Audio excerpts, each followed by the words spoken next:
In a day when women are fawned upon and flattered to a degree as exaggerated as the Victorian and pre-Victorian suppression and tyranny to which the noisiest of their apologists declare they were subjected, some courage and a complete emancipation from the obsolete and moribund ideas of chivalry is required roundly to affirm that practically under no circumstances, and almost never, are women artists or musicians of the first order, and that the one or two exceptions to the general rule have been or are women of such manifestly masculine types as to be practically what a German writer, Karl Ulrichs, called animal viri corpore mulieribus inclusa.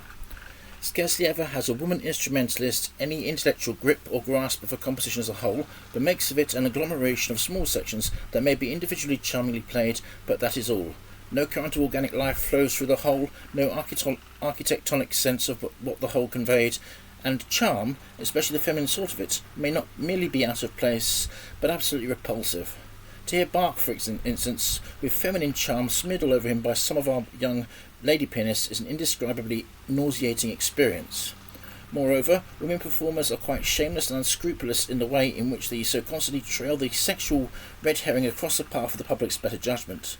The smirks, the mops and mows, the frank appeal to the basely sentimental side of the public's nature, which can never resist the charming girl business, are simply so many devices to distract attention from musical shortcomings. The one or two really great women instrumentalists naturally have no need nor use for contemptible tricks of this kind. Women like Sujia and Kwast Holdapa, who, with the dignity of the great artists that they are, very definitely maintain a barrier between themselves and the audience, allowing neither themselves nor the audience to cross it, and very properly, for it is the barrier between the communicant worshipper and the celebrant priest at Mass, the barrier of their essential and immense difference of function.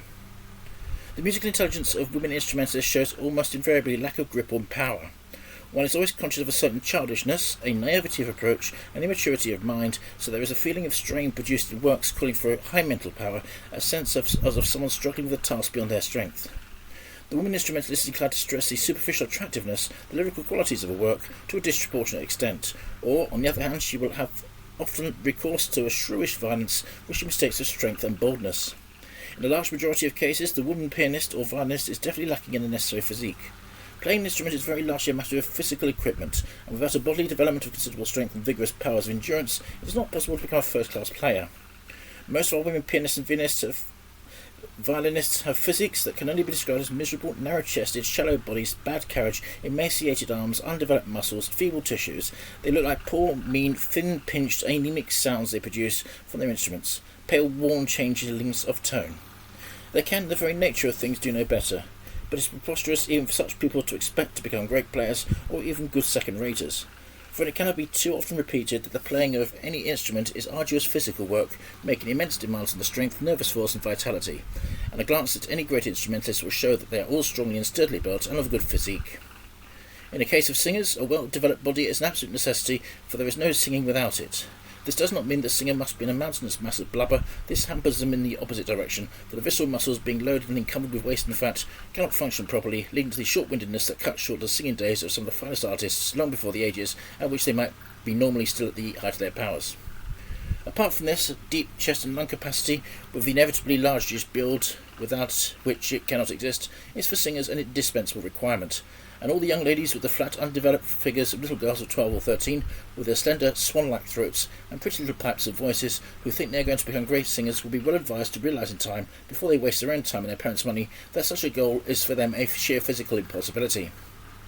The same remarks hold good to a large extent for instrumentalists, as I have already shown, but to a somewhat lesser degree, since they are not both at one at the same time, like the singer, instrument and player.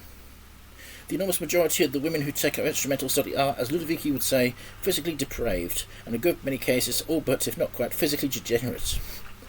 The physical weakness communicates itself to the playing inevitably and inexorably, with the result that we get the feeble, debile, thoroughly depressing and sickly playing that 99 out of 100 women give us. As for the excellence of women orchestral players, of which we have heard so much from interested quarters, although one does not wish to commit the fallacy of post hoc propter hoc, it is notorious that the worst orchestra to be heard today is one composed exclusively of women. It is no idle to urge the excuse of lack of rehearsal. The same complaint affects all orchestras equally, exclusively masculine or not, and orchestras of women suffer no more in this respect than any others. I said it was undeniable that the most unsatisfactory orchestras were those with women players in them, undeniable, that is, on the evidence of one's ears. A certain eminent lady would, of course, vehemently and indignantly deny all these statements, but then that eminent lady is the fortunate possessor of a political philosophy that immediately starts making a great noise whenever there is a danger that she may hear anything else to disturb it.